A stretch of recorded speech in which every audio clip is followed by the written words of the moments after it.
국민정보원 16회 시작합니다. 지난주부터 저희가 검찰의 중간 수사 결과 발표에 대해서 집중 분석 검증을 하고 있습니다. 지난주에는 그 침몰 원인 그 중에서 시뮬레이션 결과를 집중적으로 저희가 전문가분들을 모시고 분석을 해봤어요.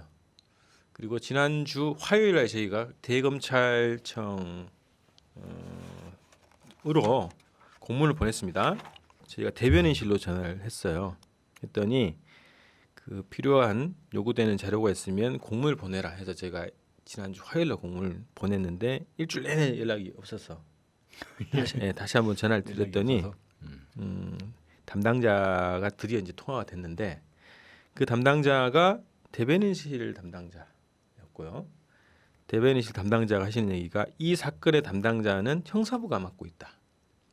그래서 형사부에 자료가 있는지 그리고 그 자료를 어떻게 할지 판단을 하고 있는 중이라는 얘기가 있었습니다. 오늘 다시 한번 통화를 하기로 했는데 자료를 줄지 안 줄지 그건 아직 모르겠고요. 대책회의 가족대책위 쪽에서 그 검찰 쪽으로 이 자료 요청을 했다고 합니다. 지난주에 아마 요청을 했는데 그쪽에서도 아마 재판부에 가 있는 자료를 어떻게 할지 그거를 좀 결정이 나야 받을 수 있지 않겠나. 그래서 아주 그쪽에서도 받지 못한 상황이라고 하고요. 제 예상은 주지 않을 것 같아요.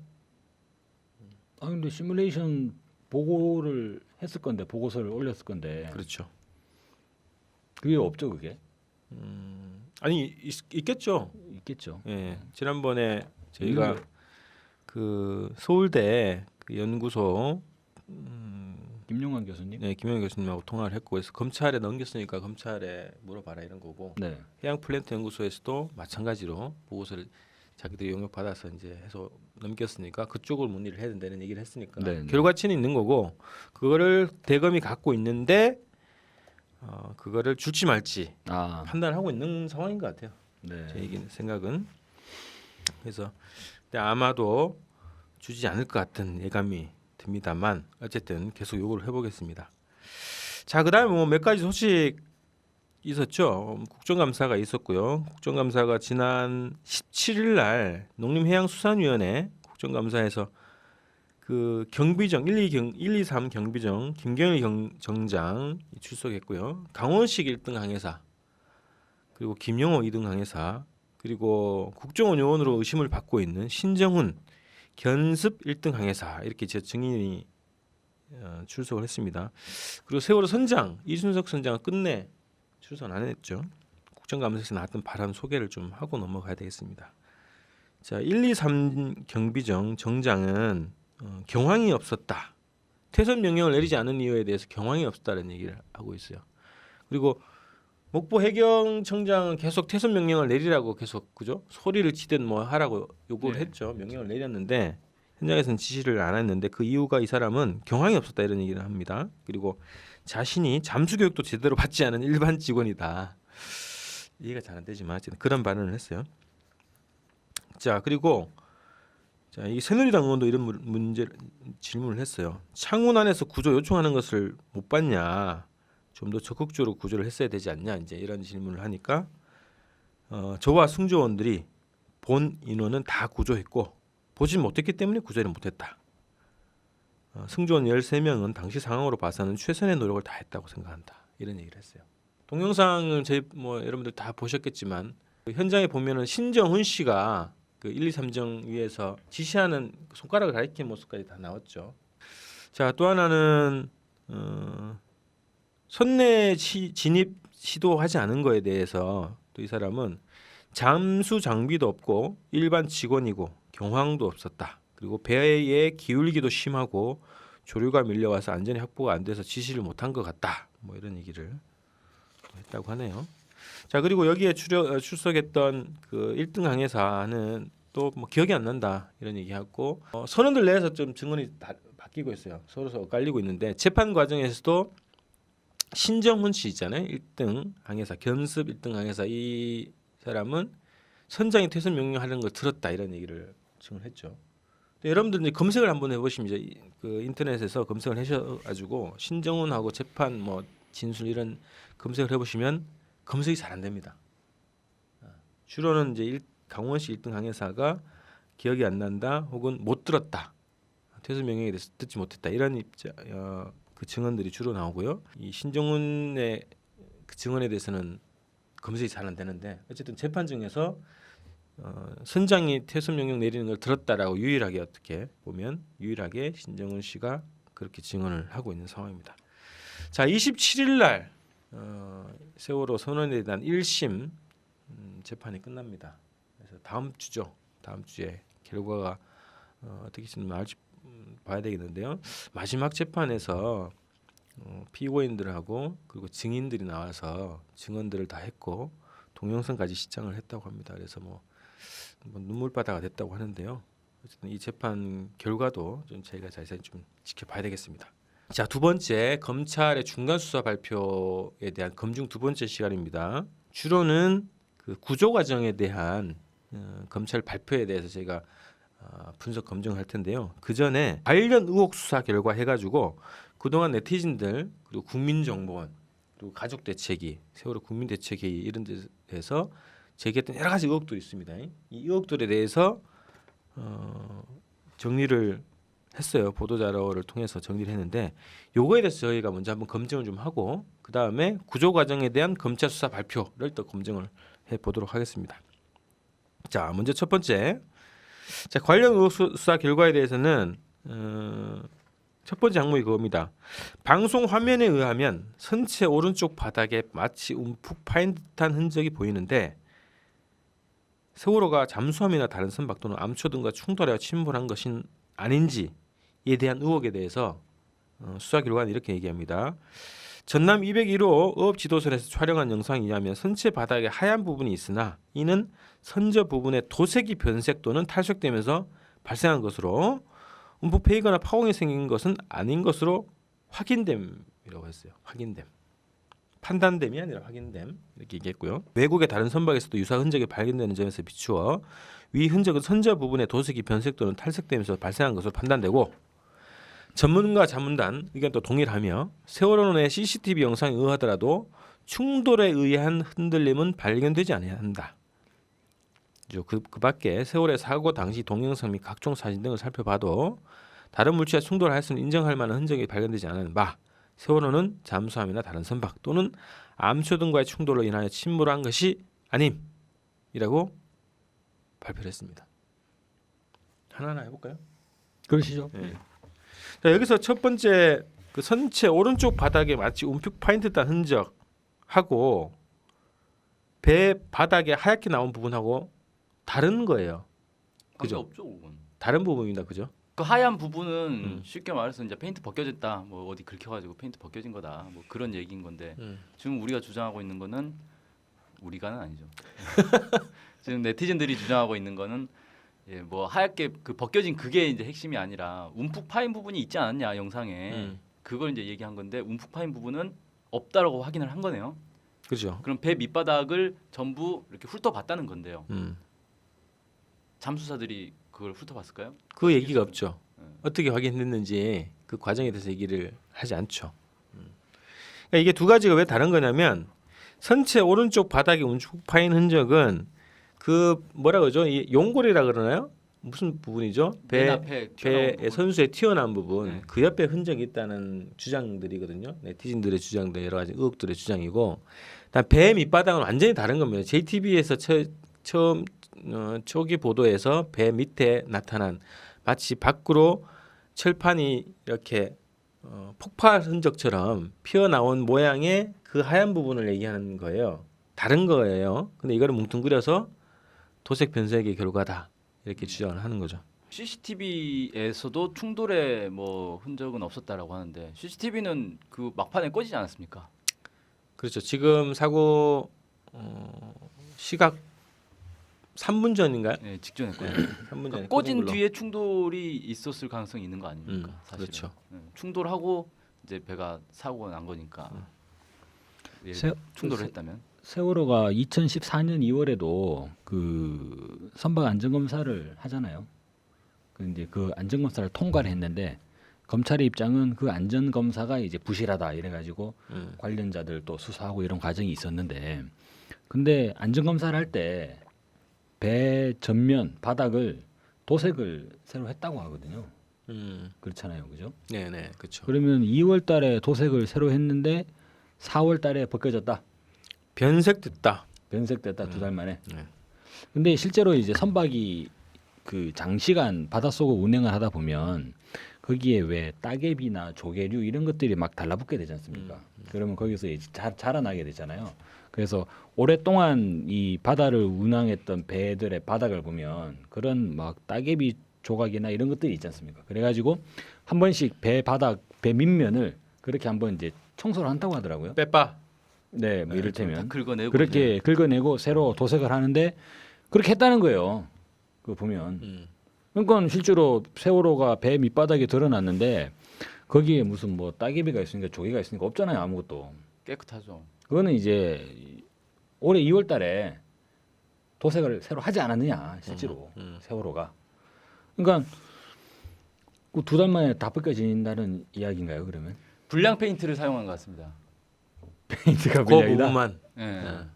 아니야, 이제 전체적으로 불량인데 왜 똑같이 페인트 불량 페인트를 쓰더라도 먼저 벗겨지는 데가 있고 나중에 벗겨지는 데가 있고 그러겠죠. 네. 이 주장이 그런 거네요. 성립하려면.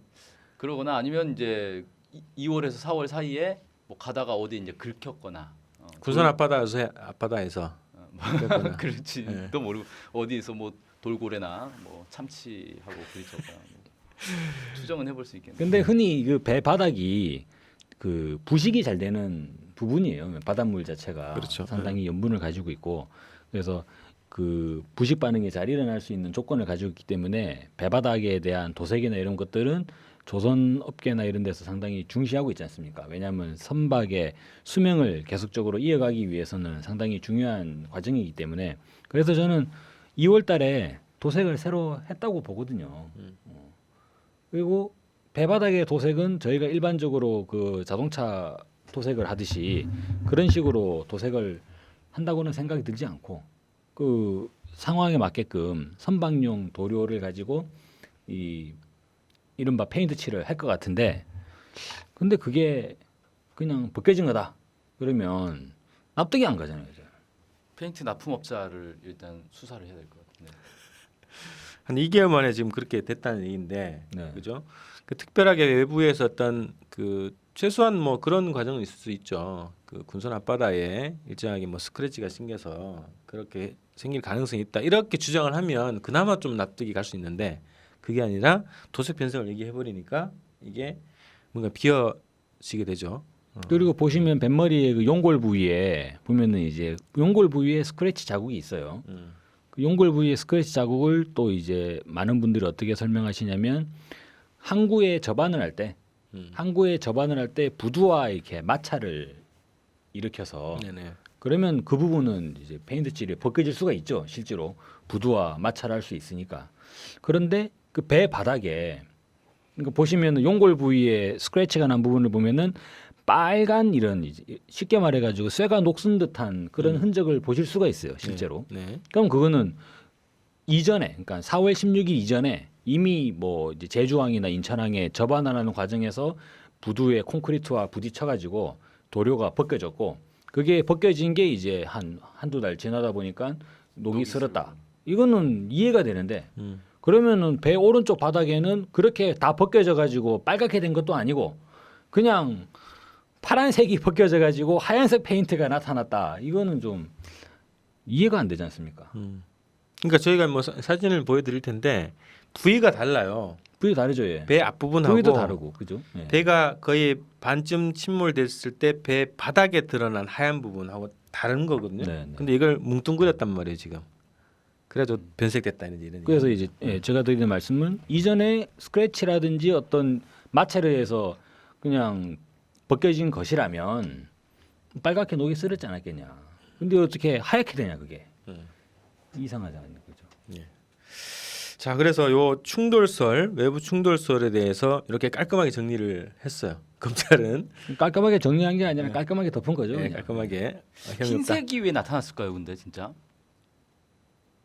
그거 하얗게 보이지 않습니까, 그죠? 네, 왜 하얗게 나타났을까? 그러니까 보통 이런 거 있잖아요. 자동차 접촉 사고 나면 상대편 차량 페인트가 묻잖아요. 그러니까 이게 배 그냥 쇠인데 쇠 위에다가 파란색 도료를 칠했다. 그러면 이게 벗겨지면 쇠 빛깔이 나오거나 아니면 그게 녹슬어서 붉은 빛깔이 되는 게 정상인 건데 하얀색이 됐다는 건 흰색을 칠한 다음에 그 위에 파란색을 다시 칠했다거나 근데 희한하게 파란색만 벗겨졌다거나 아니면 하얀색 페인트를 칠한 어떤 물체와 부딪혀서 그 하얀색 페인트가 묻었다거나 그렇게밖에 해석이 안 되는 거 아닌가요? 네, 그 면이 상당히 넓기 때문에 네. 그러니까 원뜻 눈으로 보더라도 물론 이것도 제가 또 치수를 잰 것도 아니겠습니다만 미터 단위 정도의 그런 자국이라고 봐요. 그러면 일단은 이제 묻었다고 보기에는 상당히 좀 너무 많다. 크다. 예, 예. 자, 그다음에 두 번째 넘어가죠. 자, 세월호 노트북 복구 자료에 국정원 지적사항 파일에 100여 건에 이르는 작업 내용과 작업자가 기재되어 있는 점, 자판기 설치, 직원의 2월 작업수당 보고서 작성 제출 등 구체적인 지시를 한 점으로 보아 국정원이 세월호 실소유주이거나 징계 측 등에 관여한 것은 아닌지. 제가 이거 한번 다루긴 했죠.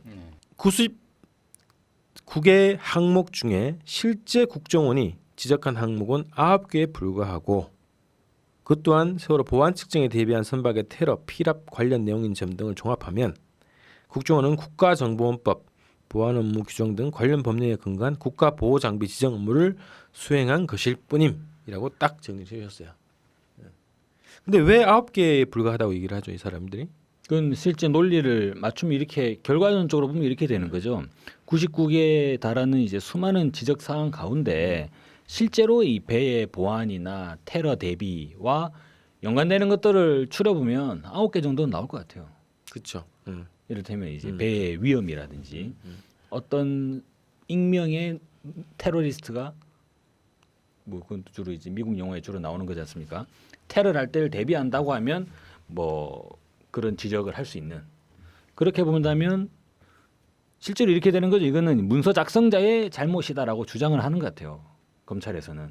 그러니까 국정원이 지적한 거는 9개밖에 없는데 왜 국정원이 지적하지도 않은 나머지 90개를 다 갖다 붙여가지고 제목을 국정원 지적 사항이라고 달았느냐 뭐 이런 논리로 그런 식으로? 보이거든요.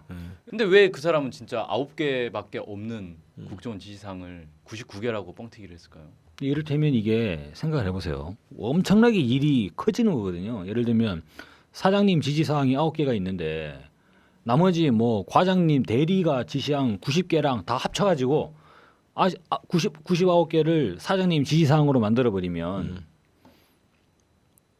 정말 그거에 대한 일을 한다는 것 자체는 거의 상상을 초월할 그러니까 일반 것 같은데. 직장인으로서는 상식적으로 이해가 안 되는 그렇죠. 논리죠. 그걸 그렇게 붙인다는 게 그래서 이거는 이렇게 간단하게 국정원의 실소유주 의혹 이거 자체를 다 해방시켜줬어요. 사면을 시켜준 결과인데, 자 징계 측 등에 관여한 것은 아닌지까지 다 무혐의를 시켜줬는데 저희가 그 올해 6월달인가요, 7월달인가 그 직접 취재를 했어요.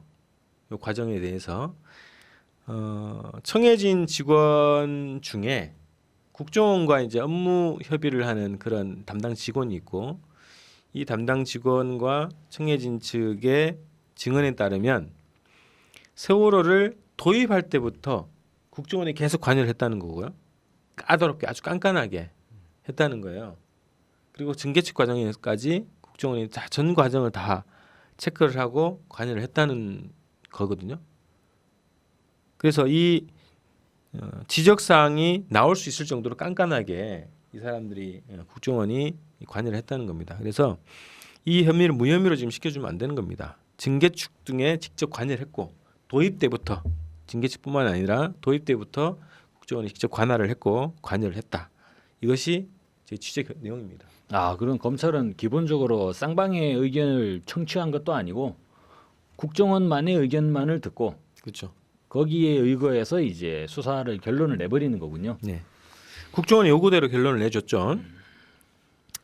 자, 그다음에 세 번째가 123 구조 함정이 가장 먼저 오렌지색 옷을 입고 있고 마스크를 착용한 사람을 구조했는데 그는 탑승자 명단에도 없는 사람으로 어떤 사람이길래 해경이 가장 먼저 구조했는지 세월호 침몰이 고도 훈련받은 소위 마스크맨 등의 폭파에 의한 것은 아닌지라는 의혹에 대해서 정리를 이렇게 했습니다. 마스크를 착용하고 오렌지색 작업복을 입은 사람은 세월호 조기수인 A씨로 확인되었다. 자, A가 구속 전에 피의자 신문 시 신고 있던 신발과 마스크를 착용한 사람이 신고 있던 신발이 동일함을 신발로 동일한 사람이라고 확인했다는 거예요. 그리고 세월호의 선체가 폭발한 흔적이나 증거도 일체 없음이라고 해서 이것도 무혐의. 이 두 가지가 어떻게 정리가 될까요? 저희가 예전에 영상에서 마스크맨이 적어도 2명 이상, 네, 다수의 마스크맨이 아니죠, 오렌지맨이죠. 오렌지맨. 마스크맨은 1명밖에 없죠. 허위사실 유포하고 또 오렌지맨이 이제 2명 이상 보이지 않습니까? 영상을 보면. 예. 예. 근데 거기에 대한 거는 이제 수사를 하지 않은 거고. 아는 거죠. 가만히 보면은 검찰의 수사 발표 내용은 인터넷을 뜨겁게 달구었던 내용들에 대해서만 한마디씩 그건 아니다. 그건 아니다. 네. 이런 얘기를 하고 있는 거네요. 그렇죠. 지금. 예. 자, 그리고 선체가 폭발한 흔적이나 증거도 없다라는 결론을 내리겠거든요. 근데 거기서 네. 그 전에 그 원래 이제 의문점 그 검찰이 이런 의문점이 있는데 그건 이런 거다라고 해명하는 거 아닙니까? 네. 근데 그 의문점을 보면은 뭐라고 돼 있냐면 그게 도대체 누구냐, 정체가 누구냐라는 것과 왜 그 사람을 먼저 구조했느냐. 라는 게 있어요. 근데 예. 왜 먼저 그 사람을 왜 먼저 구조했는지에 대해서는 아무 설명이 없네요. 예. 이 사람은 확인됐다. 이것까지만 딱 나와 있죠. 누군지만 확인하고 왜 그 사람 먼저 구조했는지는 설명을 안 하는군요. 그래서 네티즌 분들이 영상 분석을 통해 가지고 그 세월호가 침몰할 당시에 닫혀 있던 이 난간 문을 네. 열고 구출한 거잖아요. 예. 중간에 열리고 그리고 위에 노란 리본이 있지 않습니까? 표시까지. 네. 그래서 그 해경 보트가 가가지고 이렇게 대기하고 있다가 그렇죠. 다른 사람 구출할 생각이 아니라 그 사람 마치 대기하고 있듯이 기다리고 있듯이 이렇게 그 기다리다가 표식을 보고 쫓아가서 곧바로 구해내는 장면이 영상에 나와 있고 근데 그 표식을 보고- 과정에 또 영상에 잘려 있죠. 네, 표식을 보고 쫓아가는지 뭐 쫓아갔는데 거기에 표식이 있는지는 네. 모르겠습니다만 네, 네. 아 분명히 갔더니 표식이 있더라라고 얘기를 할 것 같아요. 근데 뭐 아유 너무나 정황을 봤을 때 해경이 마치도 이제 그 오렌지맨을 구조하기 위해서 기다렸던 것 같은 그런 정황이 너무나 명백한데 그것을 왜 수사를 하지 않는지. 그렇죠. 그래서 여기가 관련 의혹들을 쫙 정리해놓고 엉뚱한 답변을 내는 방식으로 지금 결과를 내고 있고요. 그다음에 폭발 흔적이나 증거도 일치 없으면 이거는 실제 배를 건져봐야 알 수 있지 않나요? 그렇죠, 아무래도. 아니면은 뭐 잠수사들 뭐 폭약 전문가나 잠수사들이 돈 대가지고 밑에 뭐 다이빙배를 타고 내려가서 선체 바닥을 쭉 보니까 그 의혹이 있는 그 배 바닥의 하얀 부분 폭발의 흔적이라고 하는 그 하얀 부분을 조사해봤더니 뭐 없더라 이런 과정이나 결과에 대해서 얘기를 한 것도 아니고 예전에 저희가 천안함 사건 때를 보면 그때 정부가 그 합동조사단이 어떤 입장을 취했냐면 천안함으로부터 나오는 여러 가지 파편들 그리고 그 이른바 아주 세간을 뜨겁게 달구었던 그 1번 어뢰 네. 거기에 이제 하얀 부식물들이 실제로는 폭발에 의한 이 화학 물질이다. 물질들. 예. 예. 라고 하면서 이제 폭발이다라고 이야기를 했거든요. 네. 그러면 적어도 지금 세월호 과정에서 폭발이 아니다라고 하려면 그런 건 할 수 있지 않습니까? 잠수사들이 그다음 몇 달 동안 세월호를 계속적으로 이제 오고 갔었는데 세월호 각 포인트별로 우리가 주요 부품들을 수거해 가지고 폭발 물질을 한번 테스트를 해봤더니 또 친하잖아요. 국립과학수사연구소하고. 국립과학수사연구소에서 폭발 물질은 전혀 발견되지 않았다고 했다. 뭐 그런 정도의 성의라도 보여줘야지 최소한. 이거는 뭐 그냥 없다라고 하면 그죠? 꿈에 나오던데 제 꿈에는 있다고 하던데 이렇게 말해버리면 또 할 말 없는 거지 않습니까? 네. 자, 하여튼 다 이런 식이에요. 그래서 이 가만히 보면 이 사람 열받게 만드는 거예요. 보고서가. 자, 그래서 그 오렌지맨 관련한 얘기는 이렇게 딱 정리하고 자, 그다음 뭐가 있냐면 CCTV 얘기가 나옵니다. 자, 세월호 DVR에 저장된 CCTV 영상을 재생하여 검증한 결과 재생된 세월호 CCTV 영상은 4월 16일 8시 30분 59초에 꺼지는 데 반하여 CCTV를 제어하는 DVR이 8시 33분 38초까지 작동하였음을 알 수 있는 로그 파일이 발견되는데 이와 같이 3분 차이가 나는 것은 CCTV가 조작되었기 때문이 아닌지라는 의혹에 대해서 대검 DFC 분석 결과 DFC가 뭐죠? 디지털 포렌식 센터 오, 예. 일 겁니다. 아마. 네. 분석 결과 및 전문가 감정 기록에 의하면 DVR이 비정상적으로 종료되면서 영상 파일이 생성되지 않았거나 생성된 영상 파일이 손상되어 복구가 되지 않았을 가능성이 있는 것으로 확인되고 달리 CCTV가 조작되었거나 누군가 고의로 종료한 정황은 발견되지 않아요. 아니 그 그랬어요. 비정상적으로 종료된 거면 네. 누군가가 종료시킨 것 수도 있지 않아요? 그죠. 아니 그 3분 차이가 나는 게 음. 비정상적으로 종료돼 가지고 타임 딜레이가 생겼을 수 있다라고 얘기해 놓고 그런데 비정상적인 종료는 없다고 하는 게 말이 됩니까 이게 지금? 그러니까 고의로 종료한 정황이죠.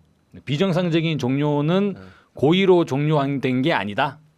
그 비정상적인 거는 네. 뭐 그 툭 떨어져 가지고 뭐 아니 누가 코드를 뽑아도 비정상적으로 종료되는 거지. 그 코드를 뽑으면 정상적으로 종료가 되나?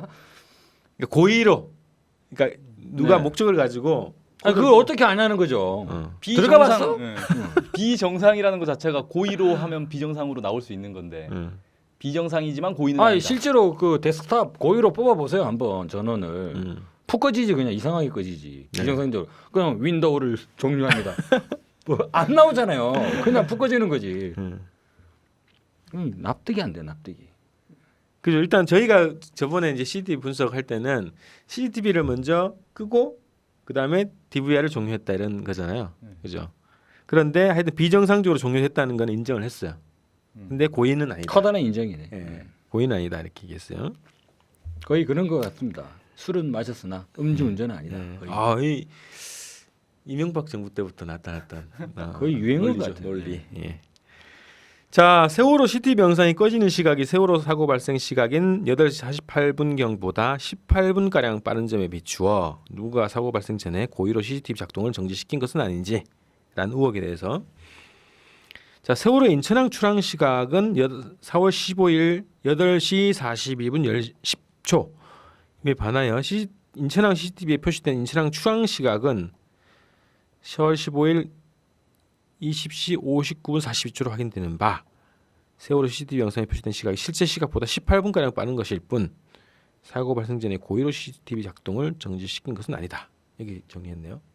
여기는 사고 이 시각 기준을 뭘로 비교를 했냐면 인천항 출발 출학 시각 예, 이걸 비교를 했어요. 근데 저희가 이거 분석할 때는 한 15분 정도 네. 몇 초 정도 차이가 난다고 그랬잖아요. 그거는 CCTV 나오는 그 장면하고 우리 그 사망한 친구의 핸드폰에서 나온 그 동영상. 사진, 네. 핸드폰 사진 그 시각하고 비교를 했을 때 그 정도 차이가 난다는 거였거든요. 근데 그게 거의 정확하다라고 하는 그 전문가의 조언도 들었습니다. 아니, 그 부분은 뭐 충분히 차이가 날 수가 있죠. 네. 왜냐하면 타임 세팅이 다르게 돼 있으면 그런 것도 미리 좀 잘 하셔야 돼요, 그죠? 근데 뭐 한 몇 달간 CCTV 그냥 보지도 않고 확인도 안 했을 것 같아요. 그러면 조금씩 늘어나다가 이제 그렇게 됐을 수도 있을 것 같은데 그건 뭐 그런 거는 저희들이 다 합리적으로 인정하지 않습니까? 그렇죠. 네. 근데 저 의혹이 좀 이상한 게 CCTV의 시간이 실제 시간하고 좀 안 맞았단 말이에요. 10몇 분 정도 안 맞은 것 때문에 고의로 정지시켰다라는 의혹을 제기한 사람이 있었나요? 그런 게 아니죠. 예, 그 의혹 자체가 뭐 약간 뜬금없는 의혹인데. 그러니까 실제로 이제 이 관련 영상들이 무슨 뭐 VTS 영상이든 뭐 AIS 영상이든 뭐든 모든 영상들이 뭐 실제 시각하고 약간 차이가 있다 이런 것들이 계속 있었잖아요. 그래서 아 그럴 수 있구나 뭐 기계 장치가 그럴 수 있겠네 싶어서 CCTV도 뭐 한 3분 정도의 시간 차이가 나거나 몇 분 차이가 나는 거는 그럴 수 있다고 인정을 할 수 있어요, 그죠? 예. 그런데 그게 아닌 거죠 저희가. 검찰이 의혹을 제대로 보지도 않은 거예요. 어떤 의혹인지. 그냥 인터넷 대충 보고 뭐 검찰이 하지도 않았겠지만. 그래서 여기에 이 검찰에 꽂혀 있는 것은 고의로 끈 게 아니라고 하는 것을 해방시켜 주는 게. 그 어떻게 그게 고의로 끈 게 아니라는 게 입증이 되냐는 거죠. 난 이해가 안 가네. 납득이 안 가요, 납득이. 정상적으로 종료되었으므로 고의로 끄지 않았음 이러면은 이해가 되잖아요. 네네. 근데 비정상적으로 종료되었으므로 고의로 끈 게 아니라는 게 정상적으로 종료됐어도 고의로 껐을 수 있죠. 아 고의로 끌 수 있죠. 예. 그냥 고의로 뭐 차례대로 정상적으로. 예. 끄면 되죠. 예. 네. 윈도우 종료 버튼 누르는 그렇죠. 자, 그래서 이 우리가 이 범죄 흔적을 분석할 때 이 범인이 어떤 의도를 가지고 뭐에 꽂혀 있나라는 심리학적 분석을 할 수가 있잖아요. 네. 근데 지금 이 대목에서는 검찰은 고의라고 하는 그 단에 꽂혀 있어요. 고의가 아니라는 걸 어, 입증하는데 네. 모든 총력을 기울여. 고의가 아니다. 예, 예. 자연스럽게 있을 수 있는 현상이다. 그렇죠. 이 고의가 절대 아니다. 자연스럽게 60개의 CCTV가 다 꺼지는 것도 뭐 있을 수 있는 것이다. 음. 아니 뭐 유명한 시신도 뭐 계속 보면 믿으라고 하는데 뭐. 그렇죠. 법 쪽에 있는 분들이 그런 거잖아요. 이제 증거재판주의잖아요. 그죠? 무슨 뭐 정말이요? 원래 그렇게 해야 되잖아. 우리가 믿고 예. 있는 그렇게 법 쪽에는. 공부는 하는 것 같아요. 사원 연수하면 예. 공부는 그렇게 하는 것 같아요. 예. 예. 그래서- 근데 그렇게 재판하면은 출사하기 어려울 것 같은데 한국 그렇죠. 사회에서. 예. 그래서 새로운 증거에 의해서 판결이 뒤집어지기도 하고, 그죠? 재심을 통해서 다시 회복되기도 하고, 뭐 이런 거 아닙니까? 네. 근데 이제 검찰 법 쪽에 있는 이 그 정의의 검찰은 증거에 대해서는 전혀 조사가 안 돼 있는 상황, 그리고 조사가 진행됐는지조차 모르는 상황, 네. 뭐 이런 거에 대해서 어떤 증거 제시도 없이 관련 의혹들을 다 무혐의 처리하는 그런 증거 형태 보이고 있다. 중심주의가 아니라 진술 중심주의 아니에요?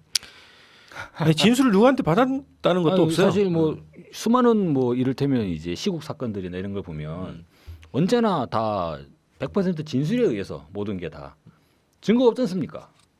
뭐 그런 경우가 많이 있었죠. 네. 뭐 예를 들어서 당장에 작년에 있었던 그 이석기 의원의 내란 음모 사건만 보더라도 내란 음모했다는 증거는 하나도 없잖아요. 녹취록 그래도- 있잖아요. 녹취록. 녹취록이 진술이지 않습니까? 그러니까 증거가. 아, 그건 물증이죠. 진술이 아니라. 그러니까 이제 그 아, 발언. 발언. 예. 발언만 있지 실제로 그러니까 실제로 어떤 뭐 무슨 뭐 폭약이 있거나 아니면 압력밥솥 있었잖아요. 압력밥솥. 네, 예. 압력밥솥. 압력밥솥이 있는 게 아니라 압력밥솥 매뉴얼을 검색한 흔적? 아, 네. 아, 그 넘어가기 전에 아까 그 국정원 지시사항 있잖아요. 네. 그거 제가 확인을 해보니까 그걸 국정원에서는 어떻게 발표했냐면 국정원인지 검찰인지 모르겠는데 그 지시사항을 작성한 직원이 당시 사고 당시에 사망했다라고 발표를 했는데 맞아요. 그 직원이 3월달에 입사한 사람이에요. 근데 지시사항은 2월달에 입력이 돼 있습니다. 그렇죠. 네. 그럼 받은 거네? 전에 받은 거네, 그죠? 그 전에 받은 건지 아니면 입사 전에 이제 미리 작성을 해서 입사를 한 건데 신기하죠. 예. 두 가지가 있네요. 두 입사 가지가. 원서인가? 네, 그 사람이 입사하기 전에 미리 작성을 해놓고 나중에 입사했을 수도 있고 네. 또 하나는 이거 누구 거냐라고 했을 때 대충 뭐 그 사람 거다라고 정리했을 수도 있고 그런 거네요. 지금. 아니면 뭐 원래 다른 직원이 작성을 해서 넘겨준 걸 그 사람은 네, 그냥 인수만 컴퓨터를, 받았을 수도 예, 있고. 그냥 또 한 넘겨줄 가지 수도 경우가 있겠네요. 이 사람 국정원 직원이야. 네. 그래서 막 자기가 이제 담당 주체예요. 이 검토한 주체인데 이 사람이 입사를 한 거지. 아, 작성은 2월달에 하고 어. 국정원의 업무로서 그렇지. 작성을 하다가 해놓고 이제 입사를 한 거예요. 아 근데 저는 국정원 직원들이 거기다가 국정원 지적 사항이라고 쓸까요? 그건 좀 아니 그 권위가 있잖아요. 그 명칭을 딱 달면 아니 논리상 그 뭐 권위도 아무 문서는 별 권위 없어 보이더만요. 국정원 딱 들어가면 씨, 해야 되나 싶잖아. 그래서 제 생각에는 청해진 의원 직원이 국정원으로부터 지적받은 사항을 직원이 그냥 정리했을 가능성이 높지 않습니까? 그게 가장 높죠 네. 가능성. 그러니까 이제 국정원의 지적 사항이다 이렇게 돼 있는 것 같은데. 네, 네. 근데 자기가 하고 싶은 것까지 거의 다 넣어서 국정원이 한 것처럼 꾸며서 하고 싶었다. 그런 건가요? 근데 90까지는 자기가 하고 사람은 싶었던 거. 죽었고 죽은 자는 말이 없다. 너무 너무 편하네요. 어떻게 한 달 전에 작성을 했는지 참 미스테리입니다. 자 그래서 이제 아까 말씀하셨던 것처럼 이게 공안 사건처럼 지금 대하고 있어요 검찰이. 증거보다는 심증 추정, 그렇죠? 이런 놈들이니까 이랬을 것이다. 뭐 이런 식의. 아니, 지금 증거는 이제 선언 진술밖에 없어요 지금. 아니 선언 진술도 정확하게 반영은 된 건 아니에요. 원하는 것만 반영하는 거니까. 아니, 그러니까 뭐 고의 CCTV를 고의로 껐냐 했더니 그거에 대해서 질문하는 게 없을 걸, 그죠? 아, 원래 여러 가지 시국 사건들 지난 시기에 보면 고문실에서 겁나게 쥐어 터지다가 아니에요라고 100번 말하는 거는 조서에 하나도 안 나오지 않습니까? 그러다가 한 2달간 쭉 터지다가 마지막에 네라고 하면 그게 조서에 딱 나오잖아요. 모든 것이 다 투명해야 되는데 그래서 하다 못해 가지고 우리가 대통령 선거도 그렇지 않습니까? 투표함을 투명하게 해야 되잖아요. 프랑스는 투명한 투표함에다가 투표를 하더만. 뭐 그런 식으로 모든 걸 투명하게 공개를 해야 되는데 검찰은 왜 공개를 안 하는지 모르겠어요. 그러다 보니까 이렇게 일파만파. 박근혜 대통령 7시간도 그렇지 않습니까? 대통령이 나 그때 뭐 이랬다라고 한마디 하면 끝나는 거 가지고 그거를 말을 안 하고 이리 돌리고 저리 돌려가지고 지금 뭐 일본까지 날아가가지고 지금 진짜 좀 너무한 것 같아요 진짜. 자, 그래서 저는 뭐 다른 거 바라지 않습니다. 우선 시뮬레이션 결과부터 주세요. 검찰이. 맞아요, 예. 진짜. 예. 그것만 주시면 그건 있는 거죠, 실제로. 그럼 보고서 했으니까. 자, 그러면 이제 구조 과정에 대해서 오늘 두 번째 시간이 많이 흘렀는데 두 번째 구조 과정에 대한 검찰 수사 결과 발표에 대한 검증과 분석해 봅시다. 예. 네, 동모야몬 대표 문경환입니다. 아, 우리 인사를 안 했구나. 예. 전 뭐 원래 우리 인사 안 하는 방송으로 유명하잖아요. 거의 뭐 이제 인사를 하더니만 인사 안 해도 다 아실 거라고 생각하고. 알든 말든 뭐. 예, 그 구조 관련해서 검찰이 그 발표를 한 게 사실 내용이 그렇게 많지는 않습니다. 네. 그간에 이제 잘 알려지지 않았던 사실, 잘 알려지지 않았던 사실입니다. 알려지긴 했죠. 알려지긴 했는데 별로 이렇게 그 널리 퍼지지 않았던 게 몇 가지 있어서 제가 좀 보니까 진도 VTS에서 그 교신 일지를 조작을 하고 관제 업무 복무 감시용 CCTV 카메라를 철거하고 그 CCTV 녹화 파일을 삭제했다. 이런 게 이제 나왔더라고요. 그러니까 이건 아무래도 자신들의 실수를 덮기 위해서 관련 자료들을 삭제한 것으로 이렇게 보여집니다. 자신들의 실수를 덮기 위한 건지 아니면 거기에 뭔가 공개되면 안 되는 다른 뭔가가 있었는지는 뭐 알 수가 없죠. 그 다음에 이제 또 하나는 해경이 언딘에게 상황실 보고서를 넘겨줬다는 거예요. 그래서 언딘이 이 구조 작업에 계약을 맺을 수 있도록 알선을 하는 그 과정에서 보고서를 유출을 했고 언딘의 부탁으로 이 법률상 출항이 금지된 리베로호를 출항하도록 허가를 해줬답니다. 이게 안전검사를 아직 받지 않아서 원래는 출항할 수 없는 거였는데 그 리베로호 출항을 허가를 해준 내용이 있는데 이건 그 해군의 통영함과 좀 대비가 되죠. 그러니까 통영함은 아직 인수가 안 된 거니까 출발할 수 없다라고 했는데 이 리베로호는 안전검사 받았지 않아서 법률상으로는 출항이 금지되어 있는 배인데 그냥 출항을 허가를 해줬다는 거예요. 이런 게 좀 이제 대비가 되는 부분이. 통영함은 출항이 금지된 건 아니죠? 원래대로는 그 인수를 하기 전이기 때문에 해군이 그걸 운용은 할 수는 없는 상황인 거죠. 법률적으로 안 돼요? 예, 그래서 양해각서를 쓴 거 아닙니까? 그 제조사와 인수 그 해군과 양해각서를 써서 아직 인수는 안 했지만 사용하도록 허가한다, 양해한다 이런 식의 각서를 썼죠. 근데 결국은 출항이 안 됐죠. 근데 그걸 뭐 누가 금지를 해서 안 했는지 기름이 없어서 못 했는지 뭐 알 수가 없는 거고요. 그다음에 이제 조사 결과에서 제가 이제 문제점을 몇 가지 좀 뽑았는데요. 일단 그 진도 VTS에서 뭐 교신일지 조작하고 뭐 CCTV 카메라 철거하고 이런 것도 중요한데 가장 중요한 게 이 교신 기록 녹음 파일이 있는데 이게 조작이 됐을 가능성이 매우 높다라는 지적들이 있지 않습니까? 전문가들이 거의 뭐 조작된 것으로 이렇게 보고 있는데 숭실대 백민정 교수가 편집 의혹이 있다라고 주장했던 그런 거 얘기하는 거죠? 그렇죠. 그러니까 이게 녹음 파일이면 여러분도 이제 녹음 파일 보시면 아시겠지만 잡음이 항상 들어가게 돼 있거든요. 이 현대 첨단 이 전자공학에 의해서 잡음이 무조건 들어가게 돼 있어요. 기계음. 예, 이게 잡음이 미세하게 계속 들어가는데 잡음이 갑자기 사라지는 구간이 있다는 겁니다. 이건 현실적으로 있을 수가 없는 거거든요. 편집하지 않는 이상. 그렇죠. 누군가 그냥 음소거를 해버린 거예요. 그 구간을. 그러지 않고서는 그런 구간이 생길 수가 없는데 미세한 잡음이 갑자기 사라지는 구간 이런 것들이 있고 뭐 여러 패턴으로 볼 때 뭐 이 발언 순서를 뭐 바꿨다거나 뭐 이런 이제 흔적들이 있다. 이런 이제 전문가들이 이렇게 진단했는데 이 검찰 조사 결과에는 녹음 파일이나 녹취록을 조작한 흔적은 발견되지 아니함. 이렇게 결론을 내려놨어요. 검찰에 얼마나 대단한 전문가들이 있었는지 모르겠는데 희한하게 누가 봐도 조작한 것 같은데 자신들이 볼 땐 조작한 흔적이 없다. 있다라고 한 거죠. 이 부분 좀 더 파헤쳐야 된다 이렇게 보여지고요. 아마 검찰청 직원이 그 교신 기록을 딱 들어봤던 것 같아요. 그냥. 들어보니까 딱 자기가 들어보니까 뭐 조작하는 것 같은데? 그래가지고 조작하지 아니함이라고 하지 않았을까 지금 21세기에 너무한다 그거. 충분히 아이저를 그려도 나올 것 같아요 지금. 그 다음에 그 1, 2, 3정 있지 않습니까? 네. 해경에서 가장 먼저 출동한 배죠. 1, 2, 3정 정장에 대해서 상부에서 수차례 거쳐 승객들이 배에서 뛰어내리도록 이렇게 소리를 지르거나 이 대공 방송을 하라라는 이 지시를 받았어요. 그런데 이걸 개인적 판단하에 명시적 지시조차 이행하지 아니하였다. 이렇게 이제 해서 업무상 과실치사다 이렇게 했습니다. 아까 이제 뭐 경황이 없어서 못했다. 뭐 이렇게 하신 거 아닙니까? 그러니까 이 검찰에서는 개인적 판단으로 그냥 이 지시를 이행하지 않은 거다라는 건데 사실 이 부분이 왜 개인적으로 이런 판단을 했을까에 대해서는 지금 검찰에서는 수사를 못한 거죠. 근데 정말 이상하지 않습니까? 뭐 경황이 없었다 그러는데 실제 그 동영상 보면 그렇게 경황 없어 보이지 않아요. 너무 침착하잖아요. 여유로워요. 여유롭게 의외로. 침착하게 그렇게 하고 있는데 그러니까 승조원들은 다 이렇게 침착하게 구조 활동하는데 정장만 당황해가지고 이걸 뛰어내리라고 해야 되나 말아야 되나 판단을 못하고 우물쭈물하고 있었다는 건데 그건 말이 안 되는 거고 그 교신 기록 그러니까 이 상부 상황실이랑 이렇게 계속 교신하고 목포 해양 경찰청장하고도 교신하고 이러는데 그 교신 내용을 보더라도 그 막 경황이 없어가지고 당황하거나 흥분한 그런 발언들이 아니라는 거예요. 침착하게 지금 그럴 상황이 안 된다. 할 수 없다. 뭐 방송할 수 없다. 뭐 이런 식으로 이제 얘기를 하고 있는 거죠.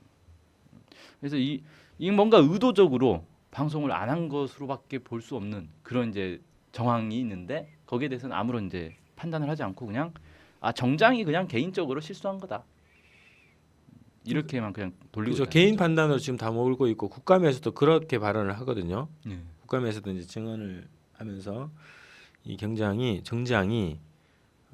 정신이 없었고 뭐 그런 거죠. 그리고 보이는 사람 다 구조했다 이런 얘기를 하는데 실제 뭐 네티즌들이나 우리 대책위 분들이 가장 제기하는 의혹은 왜 선미로 제일 먼저 가서 배를 대고 이제 선원들을 구조했냐 이런 거고. 그죠? 구조하지 않았냐. 보트가 왜 마스크맨을 먼저 구하고 이렇게 했냐 이런 거잖아요. 그 판단을 이 정장이 개인적으로 했다기보다는 어떤 임무와 지시를 받은 거 아니냐라는 의혹이에요. 그렇죠. 그죠? 그렇게밖에 볼 수 없죠 상식적으로. 그래서 그 제대로 잠수 교육도 받지 않은 사람이 네. 그뭐 고무 보트를 가지고 거기서 대기를 하고 있다가 오렌지맨이 딱 나오자 그 사람을 딱 가지고 오는 건 잘 납득이 안 됐어요. 그렇죠. 잠수 교육은 정장만 안 받았다는 거죠. 나머지 모르겠는데 요원들은 좀 받았겠죠. 어떻게 되는 거지? 근데 어떻게 정장이 제일 실력이 없나? 뭐 아무튼 그렇습니다. 그 다음에 이제 아까 말씀하신 것처럼 선미로 접근하지 않고 선수로 가서 선원들을 먼저 구출한 거에 대해서는 아무런 언급이 없습니다. 그게 사실 가장 논란이었잖아요. 구조 과정에서 가장 큰 논란이 왜 해경이 선미로 가서 승객들을 구조하지 않고 선수로 가서 조타실에 있는 선원들을 먼저 구조했냐. 이게 가장 큰 논란인데 여기에 대해서는 아무런 언급이 없어요. 그 논란도 SBS 방송사에서 그 세월호 관련한 다큐를 제작을 할 때 전문가분들이 일거에 다 이제 섭외가 안 돼가지고 이거는 모종의 개입과 압력이다. 네네. 그 개입과 압력을 넣은 사람 그 주체가 혹시 이 수사 결과 발표를 한 세력 아닌가요? 아무튼 뭐 아니면 그 윗선일 수 있어요. 크게 다르지 않다고 보여지는데 그러한 압박에 의해 가지고 전문가 섭외가 안 돼서 일본의 와타나베 교수를 해외 교수를 초빙을 해가지고 그분이 하신 이야기잖아요, 그죠? 네. 이해가 안 된다고. 왜 선미로 가고 출입구가 선미에 있는데 선미에 가가지고 데려 나와야지 앞에서 뭐 하는 거냐 그런 얘기를 했지 않습니까? 자, 이게 요거는 굉장히 중요한 부분인데 하나는 그 해경 보트가 가서 오렌지맨을 정확하게 그 위치에 가서 구출해낸 장면이 있죠. 네. 그 다음에 선미로 가지 않고 선수로 가서 거기에 몰려 있는 선원들을 일거에 다 구조하는. 그것도 네. 이렇게 되죠. 세월호가 계속 기울어져요. 그러니까 완전히 기울어지기 전까지는 저반을 하지 않고 고무보트로 오렌지맨을 데려 나왔는데 세월호가 계속 기울어져 가지고 어떻게 되냐면 조타실이 이제 해면에 닿을락 말락하는 상태가 되죠. 그 상태가 되면 이제 되니까 1, 2, 3정이 가요. 네. 조타실에. 그래가지고 조타실에 접안을 하게 되죠. 그래서 조타실에 있는 사람들을 이제 그때 선장을 비롯한 사람들이 다 구조. 나오게 되죠. 또 한 장면이 있는데 이거는 저희가 방송에 한번 자료로 썼을 것 같긴 한데 그 CN23기라고 초계기에서 찍은 영상 있지 않습니까? 항공 영상. 네. 거기에 보면 세월호가 이렇게 그 반 누워 있는 상태에서 위에서 헬기를 통해서 이렇게 탈출하는 그 선원들의 장면이 나와요. 네. 거기에 오렌지맨이 들어 있거든요. 또 다른 오렌지맨이에요. 네. 그래서 이거는 정확하게 어느 포인트를 가서 누구를 구해라고 하는 지시를 받지 않고서는 이런 장면이 나올 수가 없다는 거죠. 매우 희귀한 확률로 예, 우연의 예, 일치로. 예. 예. 그래서 1, 2, 3정 정장은 아마 그 지시를 받고 그 지시를 수행했을 거라는 거예요. 의혹들은. 의혹 핵심은. 네. 그리고 뭐 아까 이제 말씀드린 거에 이어서 이 해경 헬기도 사실 의혹이 있는데 여기에 대해서도 전혀 수사가 없습니다. 그러니까 예를 들어 이제 해경 헬기 가장 먼저 간 게 사실 1, 2, 3정보다 헬기가 먼저 도착했거든요. 네. 해경 헬기가 가가지고 이제 구조 요원들이 내려갔어요. 내려가가지고 그 이제 뭡니까 로프에다가 이제 사람들을 막 묶어가지고 이제 실어 올린 거란 말이에요. 근데 거기서 이제 승객들이 뭐라고 하냐면 아 이거는 우리들이 알아서 할 수 있으니까 빨리 선실에 내려가서 사람들을 나오게 해야 된다라고 하는데 그 구조요원이 들은 척 만척하고 멀뚱멀뚱 계속 그 작업만 하고 있었다는 거예요. 음. 그런 이제 의혹들이라든지. 그러니까 이 해경 헬기의 구조요원들도 사실 좀 행동이 약간 의심되는 이해할 수 없는 행동들을 했는데 여기에 대해서도 이런 방구가 없습니다. 아무런 수사를 하지 않았다는 거예요. 그럼 또 이렇게 정리가 되네요. 구조 요원들 최초에 들어갔던 해경의 구조 요원들은 두 가지 임무를 그러니까 지침을 받은 거죠. 하나는 구조 대상에 대해서는 선원들 지정한 선원들하고 밖으로 나온 사람들 바닷물이나 어떤 그죠 갑판 위로 나오는 사람들 보이는 사람들만 데리고 나오라는 지시를 받았을 가능성이 높다 이런 거지. 저는 어떻게 생각하냐면 그 두 번째 지시는 아예 받지 않았을 거라고 생각하고요. 그래요. 선원들을 구조하라는 지시를 받고 갔는데 승객이 보여요. 구조를 안 할 수가 없잖아요. 그래서 그냥 거기는 명령은 없었지만 어쨌든 구조하러 간 거니까 그냥 덩달아 구조한 게 아닌가라고 좀 봅니다. 왜냐하면 승객들 구조하는 데는 별로 공을 들이지 않아요. 근데 그냥 마지못해 있으니까 구조하는 그런 이제 느낌 많이 받거든요. 영상을 보면. 이 지금 저희가 드리는 말씀이 마치도 이게 그 코페르니쿠스가 이야기하던 지동설과 좀 상당한 유사성이 있어요. 갑자기 뭔 얘기냐? 뭔 아니, 소리죠? 근데 실제로 잘 봐요. 애초에 이제 이 행성의 운항에 대해 가지고 그 고대 이제 프톨레마이오스 시대부터 천동설이 있었잖아요. 네. 그러니까 지구가 중심이고 네, 태양이 지구가 지구를 중심이니까 돈다. 아침에 딱 뜨면 해가 떠가지고 해가 지는 거죠. 그거 당연한 거 아니야? 그 무슨 뭐 의문이 있어? 여기 의문을 가면 음모론자들 아니냐? 그런데 실제로 천동설은 매우 복잡한 이론이에요. 이를테면은 행성이 가다가 목성 같은 경우는 쭉 가다가 갑자기 거꾸로 가요. 거꾸로 백 하다가 다시 들어가거든요. 예, 실제로 그런 이제 전동설에 따르면 예, 그런 외행성의 역행 현상이 나타나요. 근데 그런 현상을 설명이 안 되니까 억지로 이제 집어넣어 가지고 주전원이라는 하나의 원을 또 더 그리게 되죠. 그러니까 천동설은 매우 복잡한 내용이 있어요. 그런데 코페르니쿠스가 이거 아무리 보더라도 이게 아니라 태양을 가운데 놓으면 모든 게 깔끔하게 해설이 끝나거든요. 그냥 해명이 아주 깔끔하게 해설이 된다는 말입니다. 그래가지고 코페르니쿠스는 지동설을 이야기한 거죠. 태양의 중심이 있다. 저희도 마찬가지예요. 정부는 계속적으로 이거는 그냥 단순한 교통 사고고 아이 뭐 그럴 수도 있지 뭘 그러냐라고 하는데 너무나 이해되지 않는 정황이 너무나 많지 않습니까? 근데 저희는 한 가지 의문을 딱 제기를 해보니까 아니 해경이 오다를 받은 거 아니냐 이거 선원을 구하라고 이렇게 딱 기준을 바꿔버리니까 모든 상황들이 너무나 잘 해명이 돼버리는 거예요. 근데 문제는 지동설을 주장하면 화형을 당했다는 거. 저희들의 운명도 아, 우리도 이제 화형대에 올라가는 건가요? 저희도 또 나중에 갈릴레이처럼 법적을 나와서 그래도 지구를 돈다. 아, 그래도 그럴 수 없지 않습니까? 불태워 죽이진 않겠지. 그렇죠. 그렇게 해명의 기준을 아니, 너무나 정확히 예, 잡아야죠. 그렇죠. 그러니까 저희는 이렇게 접근하는 이유가 음모를 제기하는 게 아니죠. 음모를 제기하는 게 아니라 지금의 이 검찰의 주장과 내용들이 너무나 한마디로 말해가지고 이제 어거지성. 세 마디로 하면 어거지고 두 마디로 하면 억지고 한마디로 하면 뻥인 것 같아요. 와, 아니, 너- 준비된 대사 같아. 아, 그, 연구 많이 하셨군요. 예, 뭐.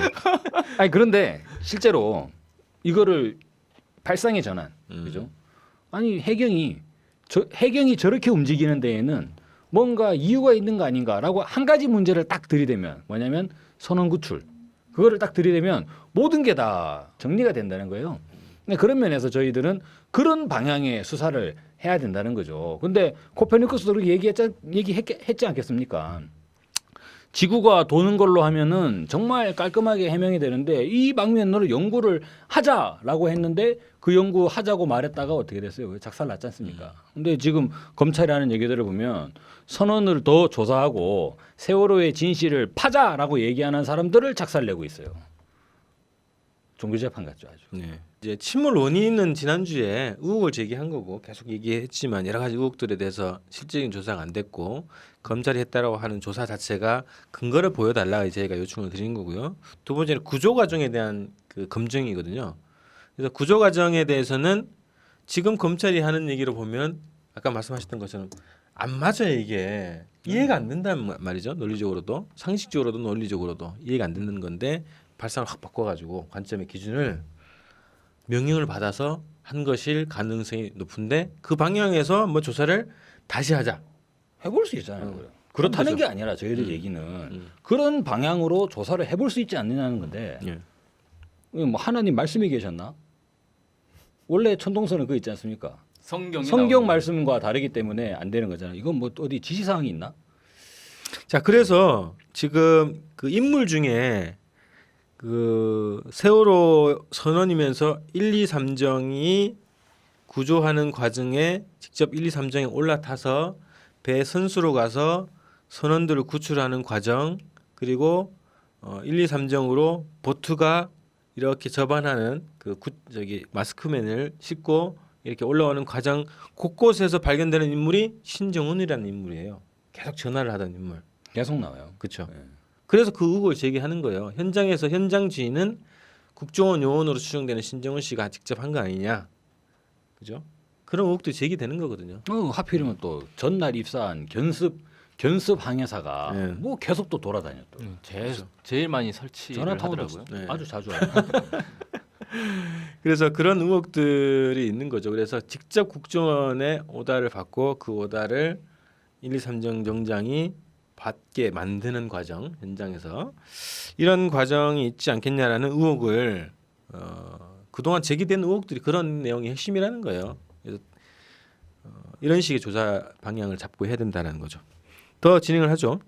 예, 그 다음에 또 이제 의문인 게 이런 이제 내용이 있어요. 해경 해군 관계자들의 진술에 의하면 해경은 잠수사들의 안전을 위해 일시적으로 해군 단정이 접근하지 못하도록 조치한 것이고 해군도 자체 판단하에 안전상 이유로 접근하지 않았던 것일 뿐 언딘을 우선적으로 잠수시키기 위한 의도가 있었다고 보기 어려움. 이렇게 해서 왜 그 해군 UDT 애들이 적극적으로 잠수를 안 했느냐? 이거 언딘한테 주려고 일부러 해경이 막은 거 아니냐라는 의혹에 대해서 이렇게 이제 설명을 합니다. 그러니까 안전상 그랬다라는 건데 실제 이건 당시에 나왔던 보도들하고는 좀 다른 내용이에요. 당시에는 뭐 어떻게 보도가 됐냐면 제일 먼저 그 뭡니까 가이드 줄인가요? 예. 그 이제 가이드라인. 위에서 잠수할 수 있도록 이렇게 선을 딱 잇는 작업을 UDT 대원들이 했단 말이에요. UDT 대원들이 처음에 그걸 이제 성공을 했고 그걸 타고 계속 잠수를 해서 구조 활동을 하려고 하는데 그걸 해경이 막았다라고 분명히 언론에는 다 보도가 됐거든요. 그래서 해군 입장에서는 솔직히 좀 억울하다. 자기들이 중요한 걸 다 했고 근데 정작 성과 내려고 하니까 그때부터는 갑자기 해경이 자기들이 할 거니까 하지 말아라라고 해서 못했다. 성과를 뺏긴 것 같은 좀 억울함을 호소를 한 게 언론에 다 보도가 됐는데 거기에 대해서 해군이 그냥 알아서 잠수 안 한 거다. 가이드라인만 설치해놓고 잠수 안 한 거다. 이런 식으로 얼렁뚱땅 해경 해군 관계자들의 진술에 의하면 어떤 관계자들인지 참 의문입니다. 당시 UDT 대원들의 의견을 한번 들어볼 필요가 있지 않냐. 이 사람들이 진짜 안전상 가이드라인까지는 어떻게든 설치를 했는데 그 뒤로 잠수하는 거 안전상 어려울 것 같아서 하지 말자고 했습니다 우리가. 이런 증언이 나와야 될 거 아닙니까? 가이드라인을 설치하면 안전해지는 거 아니에요? 더 안전해지는 거잖아요. 안전하게 잠수를 할 수 있는 거죠. 근데 설치를 했는데 그때부터 갑자기 조류가 세졌나 보죠. 그런 얘기밖에 안 되지 않습니까? 지금 이 해명대로라면.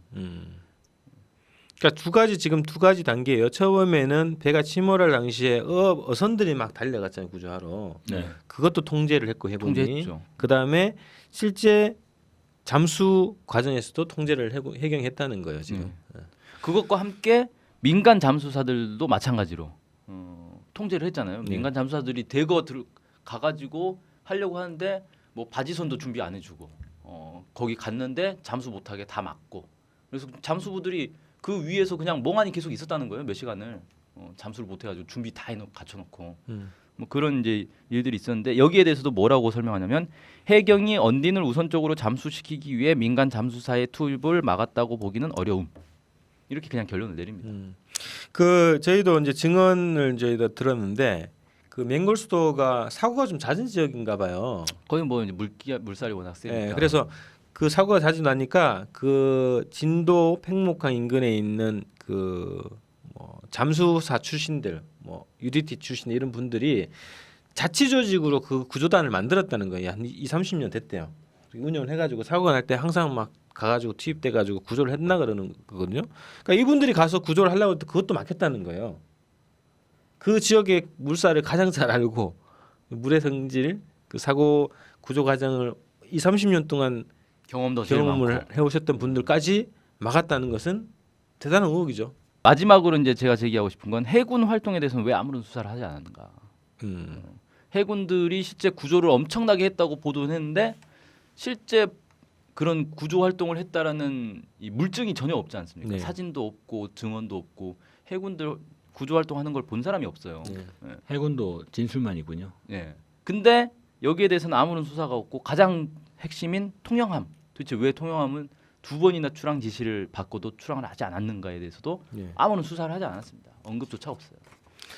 저희가 아주 한 주제로 국방부를 조사하라고 하는 특집 방송까지 해서 요구를 했는데 무시당했네요. 아, 예. 자, 국방부 조사를 해야 됩니다. 검찰 발표에 대해서 얘기를 할 거가 있으면 말씀을 해주시죠. 검찰이 뭐 수사 결과를 발표해야지 이야기를 하죠. 검찰이 입장을 발표한 것 같아요. 검찰 입장. 우리는 이렇게 생각한다. 우리는 앞으로 이렇게 수사할 거다. 예. 크게 문제시되는 걸 중심으로 주제를 좀 다뤄서 검증을 좀 해봤는데 뭐 초반에도 말씀드렸지만 증거를 안 주신다 이분들이 지금 그죠? 증거가 아니라 증언과 확신, 굳은 신념 이걸 이 보도 자료로 발표하신 거라 저희들은 증거 자료를 요구를 드립니다. 그래서 빨리 시뮬레이션 결과 보고서 빨리 주시고요. 그다음에 관련 폭발의 흔적이 없다라고 하는 그 흔적을 조사한 어떤 증거 이런 것들을 좀 빨리 공개를 하셔야 검찰의 추락을 막을 수 있을 것 같습니다. 다음 주에는 요 재판 결과 소식하고 마지막으로 검찰의 중간 조사 발표에서 구조적 비리, 그죠? 뭐 언딘, 청해진 뭐 이런 여러 가지 이제 그 구조적 비리에 대한 이 발표를 가지고 저희가 분석 또 검증해보는 시간을 또 가져보도록 하겠습니다. 11월 1일이 세월호 참사가 일어난 지 200일이 되는 날이에요. 그래서 그날 청계 광장에서 범국민 행사가 지금 진행되죠. 그래서 많은 분들께서 4.16의 약속을 지키자, 약속 지킴이 활동을 요청을 드리고 있습니다. 국민대책회의에서 가족대책이랑 국민대책회의에서 4.16 지킴이 약속 지킴이라고 해서요.